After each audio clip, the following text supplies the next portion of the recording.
দেখছিস বন্ধু, হাকিম সাহেব একটা মিথ্যা কথা বলে না। তুই ঠিক বলছিস বন্ধু, এর মতন একটা লোক এই জগতে হয় না। ও এই কথা, এত নাম করে কি হবে? আজ আমি দেখাই দেবো কেমনে ফাঁদে পড়ে। সুবহানাল্লাহ। হাকিম, নামাজ পড়া তবজি পড়া ভালো, কিন্তু একটা মিথ্যাটা কইলে দুনিয়ার কিছুই হবে না, মানুষ কিছুই বুঝবে না। আল্লাহর কাছে আমি দায়ী, মানুষের কাছে নয়। মিথ্যা বলে দুনিয়াতে লুকাতে পারি, আখেরাতে কি হবে? দূর হয়ে এলে শয়তান আমার চোখের সামনে থেকে। সুবহানাল্লাহ, সুবহানাল্লাহ, সুবহানাল্লাহ। দূর, ব্যর্থ হলাম।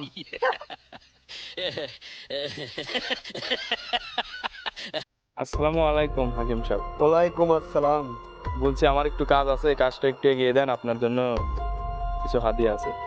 হ্যাঁ হ্যাঁ, নে, বিটকিস ভরা টাকা আছে, টাকা নিলে সুখে থাকবি। সবাই তো নেয়, তুই নিলে দোষ কি?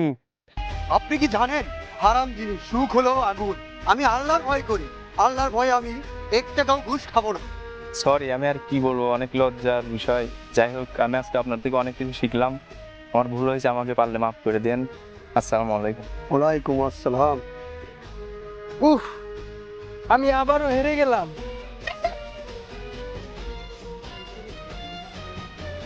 আসসালামু আলাইকুম। ওয়ালাইকুম আসসালাম।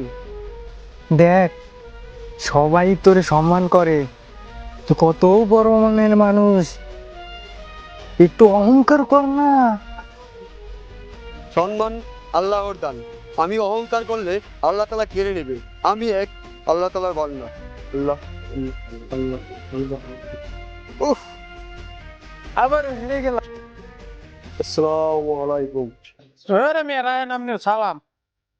ভাই কি বলেন? সালামের উত্তর নেওয়া তো অজিব। এই মেয়ে, আপনি তো একটা বন্ড প্রতারক, একটা বাটপার মেয়ে, আপনি তো একটা ঘুষখোর মিয়া। আবার মাথা টুপি দিয়ে গায়ে পাঞ্জাবি লাগে, হাতে তবজি লেগে মেয়ে, আপনি আবার হাতি সাজেন মিয়া। আপনি না বন্ড প্রতারক বাংলাদেশ আছে মিয়া, ডাকেন আপনি সালাম। দেখছিস তোর কত বড় অপমান করলো? তুই রাগ হ, রাগ হয়ে ওর একটা ঘুষি মার। যে ক্ষমা করতে পারে সে তো আসল বুদ্ধিমান, আমি রাগ করবো কেন? ভাই সব, আপনার লগে আমি বড় বেদবি করে ফেলাইছি, আমার মাফ করে দেবেন। আমি বুঝতে পারিনি আপনার লগে বেদবি করাটা আমার ঠিক হয় নাই।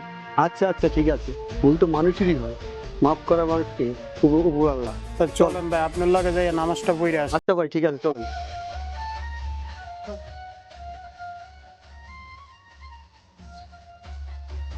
আল্লাহর ঘাঁটি বান্দাকে আল্লাহই রক্ষা করে, শয়তান কিছুই করতে পারে না।